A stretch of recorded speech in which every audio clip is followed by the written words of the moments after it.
Good afternoon and welcome to the Small Business Cheerleader podcast. I'm Nicola from NW Marketing and I'm very proud to be joined today by Taryn from FitRight Physio.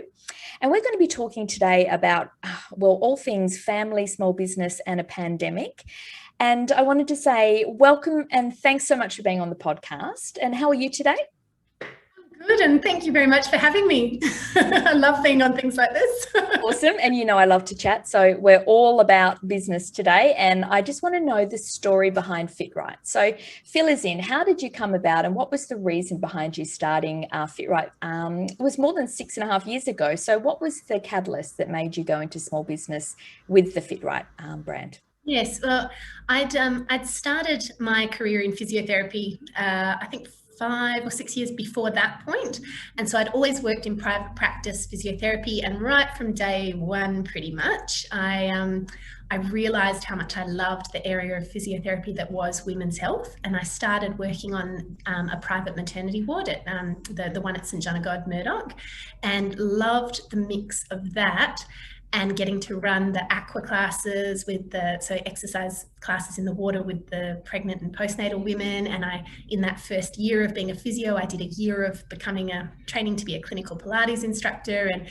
And anyway, I loved it all so much that I was quite unusual in that I decided to sign up to do my master's in that area with only 1 year experience as a physio. A lot of people do their women's health physiotherapy masters after having their own kids and sort of experiencing maybe pelvic floor dysfunction stuff themselves or issues with pre and postnatal fitness themselves and then go into it later. But yeah, me as a 21 or 22-year-old, I was like, yep, pelvic floor health and women's health is where I want to go. So did that. And then as I was working in that space then with women's health and with a real slant on exercise, I was starting to run classes for that private physio practice that were pre and postnatal group Pilates style classes, and realised so quickly how rare that was in Perth to have a physio who had done postgraduate study, was an expert in this area of pre and postnatal health and was running exercise classes. Because a lot of the exercise classes for pre and postnatal were run by people who maybe were fitness instructors who'd done a weekend course in pregnancy exercise or had their own kids and therefore were taking it on their own experience. But yeah, to have a rebatable service with physio too, it was quite quickly I realized how booked up it was getting and how it had the opportunity to really expand. And I also at the same time was doing my master's, where I got to choose a master's research project to do, and I chose to do it on the topic of stress incontinence, which is leaking with exertion, stress incontinence in women who attend gyms. And I found the results came back saying that 50% of the women who did our survey said they leaked when they exercised or exerted themselves. And I was like, that is higher than the general population. That's not fair that women who are trying to do the right thing and go to the gym are possibly inadvertently causing themselves to have this pelvic floor dysfunction. Maybe they're exercising in a way that promotes that without realizing it. Why aren't there more pelvic floor friendly type exercise classes for women around? So yeah, that's where FitRight stemmed from. And I've been working over the last 6 or 7 years to kind of keep that growing with the thought of trying to empower as many women as possible to take control of their pelvic floor health and be proactive rather than reactive with it. Because as probably a lot of women listening who, especially those who are maybe in the generation or two above me, I'm in my 30s, but I know that my mother and grandmother's generation, it was definitely sort of a wait and see approach to pelvic floor health. Like, you'll probably get some incontinence, you'll probably get prolapse. We know that those two things affect between a third and half of all women. So you'll probably get them. Just wait and see if it gets bad enough to have surgery. I really wanted to start FitRight to have something that was really widely, easily accessible to help promote the fact that we could do something about it earlier than that. And we could hopefully change those statistics in my generation that it's not so high. I think it's amazing because, I mean, I'm probably one up, I'm late 40s. So the thing is that it was never even really spoken to us. I did the physio in the hydro pool, did that at St John of God in Murdoch. Yeah. So that was an amazing service for going into having babies and making sure that you were looking after yourself. And I couldn't thank those ladies enough. It was amazing. And after that, though, I didn't really see much that I could get involved in. Once I'd had the baby, it didn't really feel like again, even then it felt like it was something that you just worried about later on. And so I think you seeing that gap in the market from a marketing point of view is wonderful, because I can see that you found your why, your vision, your mission, all the things that I talk about in my coaching. To see it in action is amazing. And then because you've seen that gap in the market, you've identified it, people have flocked to it because there was a need. Yeah. And that's where, when you find a why and you really can see a gap in the market, it's amazing how it can flow and how quickly it can flow. And like you said, you identified that there wasn't something out there, and now women are seeing the difference. And that's interesting. I didn't realize that with the exercise, that it actually was becoming an issue for some women in the types of exercises they were doing. That's really interesting. See, there's another niche altogether that I wouldn't have thought about when it came to this sort of thing, and getting proactive in that. So in that space, what have you found from the women you've spoken to and you're working through in that space? In the space of women who are attending exercise at the gym and having pelvic floor dysfunction. Look, what I've found a lot is that especially 5 or 10 years ago when I was first in this space, the exercise that was being heavily promoted for women, that was like the new biggest thing at the time really, was CrossFit F45, which is still obviously very popular and popular for women. But I think maybe previous generations of women, the popular exercise options were not quite so high impact or high load. But now those were the really popular things. And even the quite generic gym classes that are not necessarily as intense as those maybe, but like the Les Mills type classes, they do have a lot of impact in them, and they do have the abs exercises in them are quite high level abs exercises that may promote some increased pressure in the abdomen and pelvic floor symptoms and things like that. So I find myself spending lots of time teaching women to be empowered to know what the regressions are of certain exercises that they can choose to do at the gym to keep them going to the gym, what the lower impact, lower load versions are, and then working with them to get their pelvic floor matching what they want to do so they can build back up to the higher versions. I also have spent a lot of time in the last decade trying to create links between the fitness industry and the women's health physiotherapy industry, so that it's not just an us and them approach. It's like I run a few training courses a year, 4 or 5 week training courses online, where I help physios who don't specialise in this area and other allied health professionals, chiros, occupational therapists, nurses, but also fitness professionals who want to upskill in the area of pelvic floor health and pre and postnatal health, mainly with the main aim of them knowing how to work with a women's health physio to better manage their clients. Yeah, that's it, isn't it? It's about making the collaboration between all the different aspects of women's health when they're going through different stages of life, isn't it?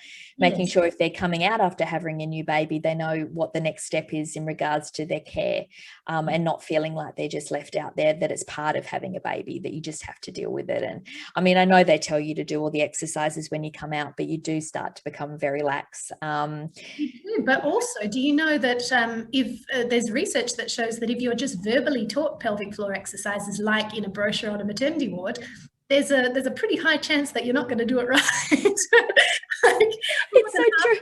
It's so true. I mean, look, I had a cesarean, so I was of that thing, it doesn't affect me at all. And then, of course, I had the things where the physio had to come in and work because what is it where you have the muscles that come together and then they're not together anymore because and that's a whole nother issue. So God love us, aren't we great? Women are great. It's hard work, and I just don't think I just think it's amazing that you're doing this now, because you don't want to get to 60 and 50, 60 and have to deal with these issues if there is something that you can proactively look at. So now I want to know with you, this journey of having your business the last 6.5 years, you've done this and you've had 2 kids in that time as well.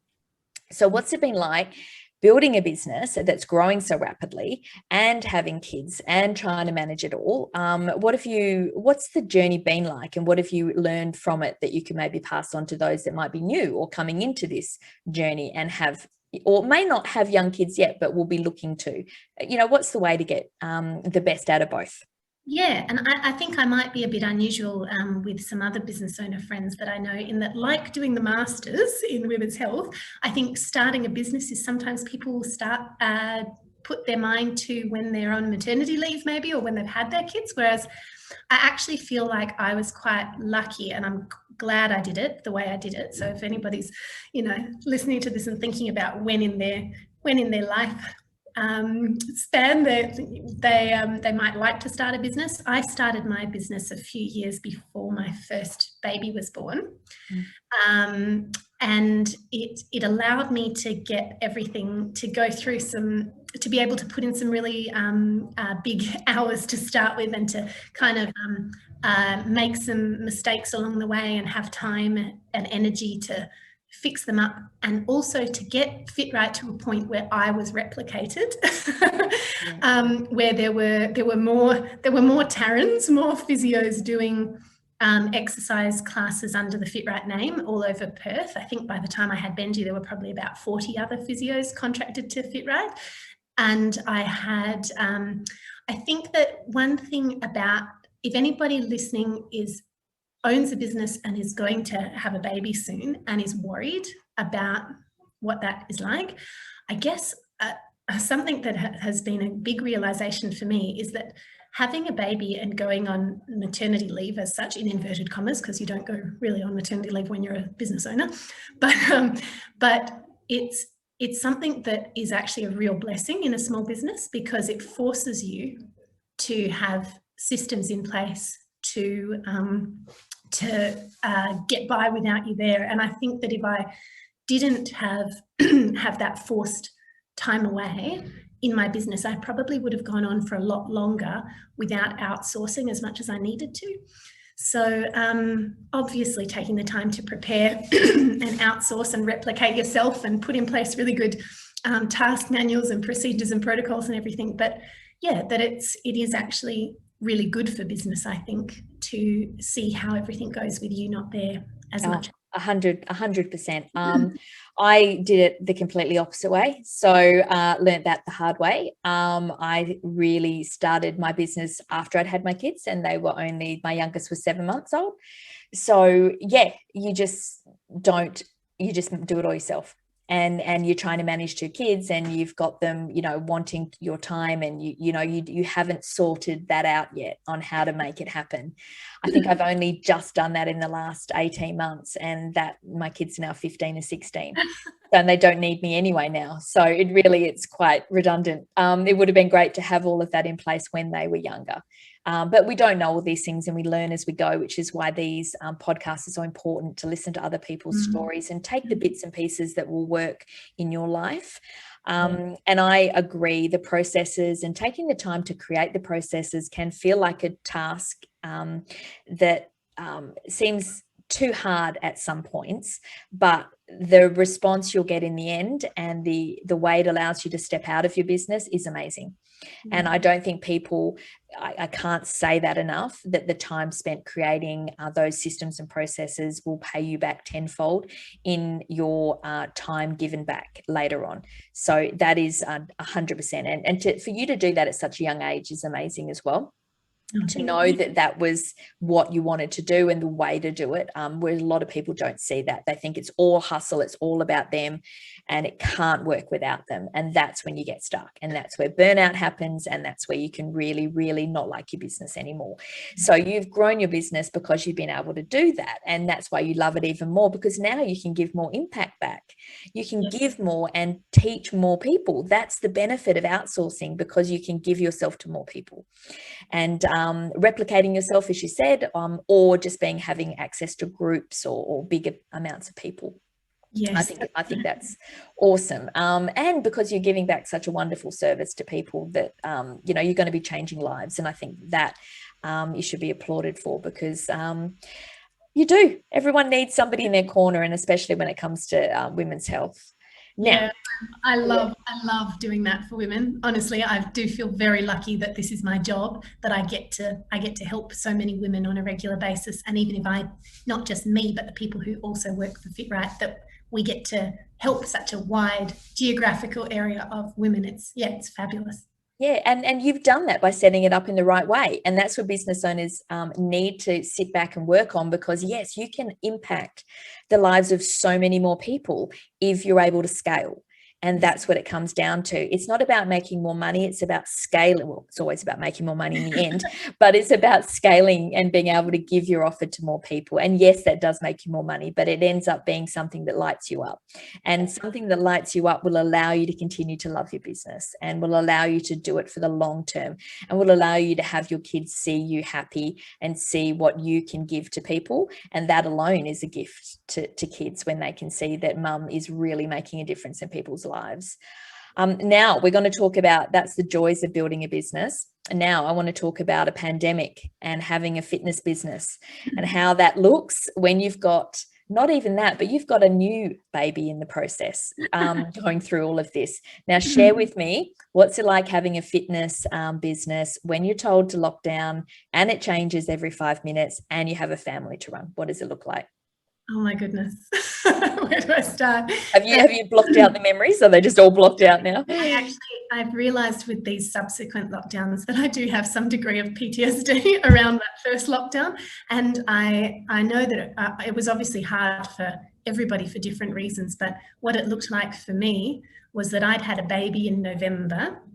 I had my mother-in-law living with us for 3 months. She'd come from overseas, and then she had left she needed to leave visa-wise in mid-February. And then she hasn't been able to get back since. So we'd gone from having her living with us helping me, plus having my parents who live in the next suburb helping me. And the balance of having that help, and having my son at daycare or kindy and it was daycare at the time, 3 days a week. My 3-year-old, who was very demanding, but at least he was away 3 days a week. And all of a sudden, that was all taken away at once, at exactly the time that probably I was starting to take on a bit more responsibility again in the business anyway. And the plan was, at that time, at about 4 or 5 months postnatal, I was going to take on more. But it all hit at once. It was like I was going to take on more. I was going to start running some classes again. My support network got completely taken away, because I don't know if you remember, Nicola, but that first lockdown, we were so uncertain about whether we should see anybody at all, and what was constituted essential childcare and what wasn't. But I kept my kids, my 4 or 5 month old baby and my very demanding 3-year-old at home full time for a while. Without having any break from my 3-year-old at all. I had to, from a non-business point of view, from a looking after kids point of view, I had to give up breastfeeding quite soon after that, because my 3-year-old wouldn't leave me alone long enough to breastfeed Ruby properly. So there was all that side of it going on. And lack of sleep with a 4 or 5 month old. But then on top of that, it wasn't just getting back into the business as I normally would. It was having to navigate the restrictions, navigate online exercise options, and how to pivot quite quickly to take everything online. It was we ran in 6-week courses, and this happened in week 3 or 4 of a course, and not knowing do we refund thousands of dollars for the remainder of that course? Do I still have to pay the staff, the contractors then for the remainder of the course if I refund the money? You know, it was, and we did actually refund everybody that first time. You know, thousands of dollars in one hit, just gone, refunded. In future lockdowns, we've put protocols in place so that people know when they sign up that it will be an online alternative instead of a refund, but at the time we didn't. And then it was, you know, navigating JobKeeper and whether that was going to come into place. And yeah, I mean, it was, I don't think I'm ever going to have as tough a time as that ever again. And then then we didn't run face-to-face classes. I think it was between 3 and 4 months. We had online only, and the revenue was like 20% of what it normally would be for quite a while because of decreased numbers in classes, but also decreased amount that you charge for online versus in person. You can't rebate online physio classes, but you can have a rebate for face-to-face ones. So there was all that. And then the rebuild after that has been really tricky because although we could then start running classes again, over that 3 or 4 months, a lot of the contractors, the physios that ran classes, they got out of the habit of running their 1 or 2 classes a week. Maybe, you know, things changed and they had to go back to work in hospital jobs or something like that. There weren't actually very many people who opted to come back to run classes compared to before. So now, you know, just over a year after we relaunched the in-person classes, we are only just starting to get back to the sort of timetable we had previously. And you know, JobKeeper finished at the end of last year. So there was always that hanging over me too, was that we can survive now with JobKeeper, but can we when JobKeeper finishes? And then this most recent lockdown has been a bit different again, in that we launched a second business. I launched a second business recently with a business partner this time, same brand, FitRight, but it's called FitRight HQ. It's a physical clinic where the participants can come and have their pelvic floor assessment, or other people who are not in the classes can come for physio and women's health physio and lactation consultancy services here. So I had to, this last lockdown, I had to navigate not just the world of fitness classes, but the world of physiotherapy clinics as well. And I'd heard about this obviously previously, but it never personally affected me, that physio in WA is not considered an essential service during a lockdown. So, and this time we had the first day or 2 of lockdown, we were told we were essential, and then it changed to be non-essential for the remainder of the lockdown. So yeah, and then physio, the exercise classes this time, you'd think that the guidelines would be set and the same for restrictions and easing of restrictions with fitness classes each time. But not only were they different this time, they changed 3 times within about an 8-hour period.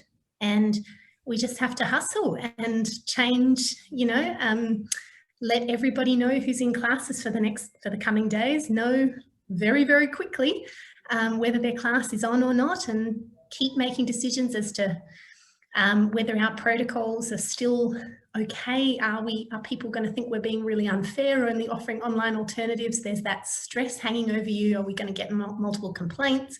Are people going to rebook for next course?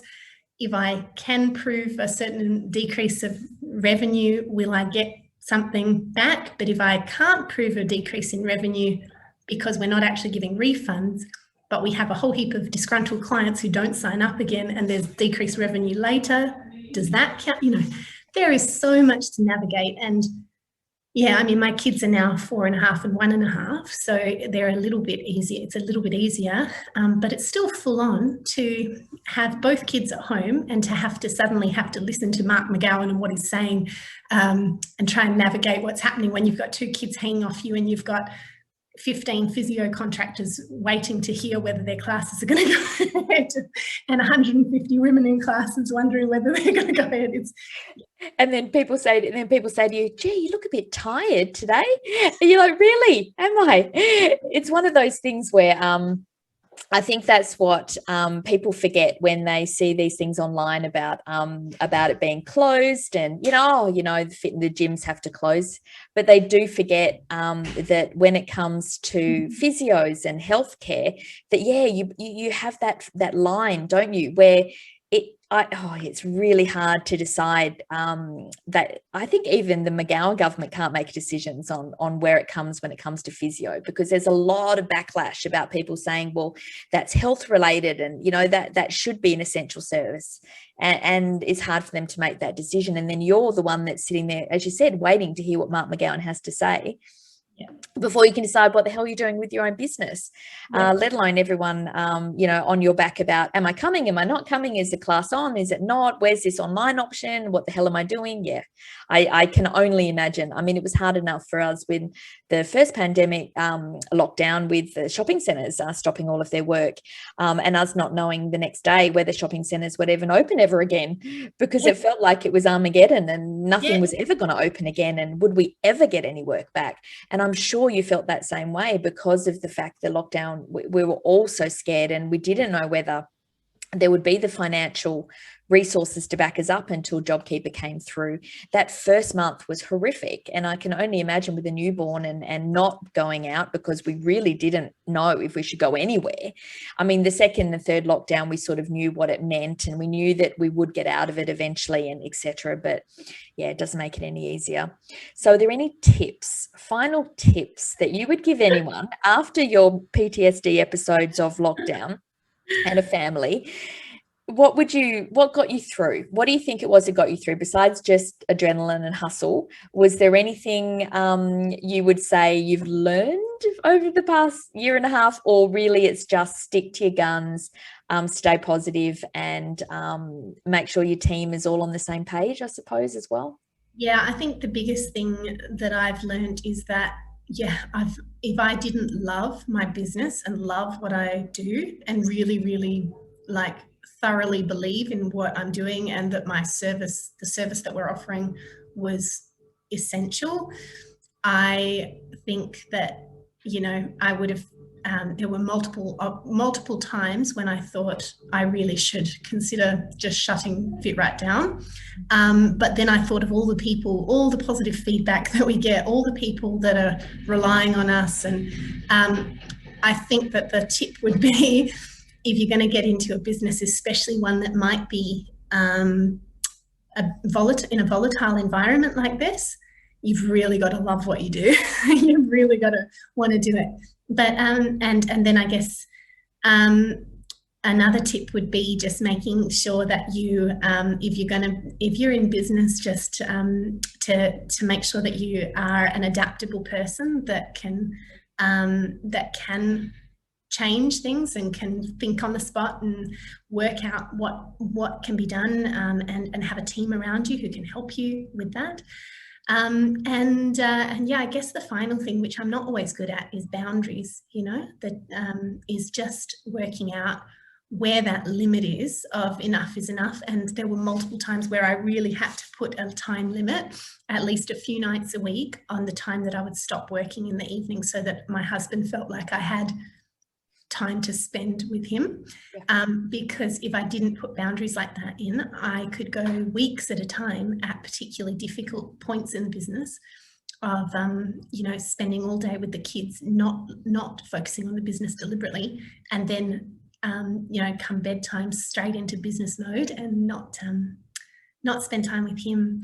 So prioritizing that and deliberately keeping appointments, beautician, hairdresser, appointments, things that were just for me, prioritizing them and keeping them even when it was difficult and time was poor. I was time poor, prioritizing doing things like that, so that I didn't start to feel like I was hardly done by, like I didn't have any me time. Yeah, no, those 3 tips, I think, would go for every small business owner, whether you're stuck right in the middle of a pandemic or just hustle mode. We need to make time for ourselves, and we need to make time for our family, because we do get stuck into it, and it's very easy to get stuck on the laptop or wherever you are and not, I mean, it could be your kids. I mean, I've been guilty of being on the phone and when mine were younger and trying to, you know, do work and trying to deal with a 1.5 and mine are only 18 months apart, and trying to deal with that, wanting my attention and trying to do two things at once. And you don't do either well. And we all know that that's a saying, but it's very true. Focus on what you're doing. Even if it's 10 minutes, if you focus on it, your kids or your husband will get more out of it. It's when you do the half-assed bit that you don't do either well. When you're half listening or you're half paying attention, it's not worth it. So put it down for 10 minutes, even if it's 10 minutes, and do whatever it is you need to do. Now, because you have a wonderful, wonderful business empowering women and making proactive choices with their pelvic floor as opposed to reactive, where can people find you? And what's the best way for them to get involved if this is something that is calling to them at the moment? Yes, yeah. Well, the way you spell FitRight is FITRIGHT, FitRight, or one word. The website www.fitright.physio has links to both companies on there. So the company that's for the exercise classes and the company that's the physical clinic in Applecross. People can book into the classes online. They can book, if they're pregnant, they can book into a Preg Ed workshop to have a pelvic floor assessment and learn all about everything we wish that all pregnant women knew preemptively about exercise and pelvic floor. They can book into the 6-week courses, and they can book for their assessment. I didn't say that before actually, Nicola, but one of the things as well that FitRight is really different about is that the exercise classes, it's a requirement to have a pre-assessment before joining.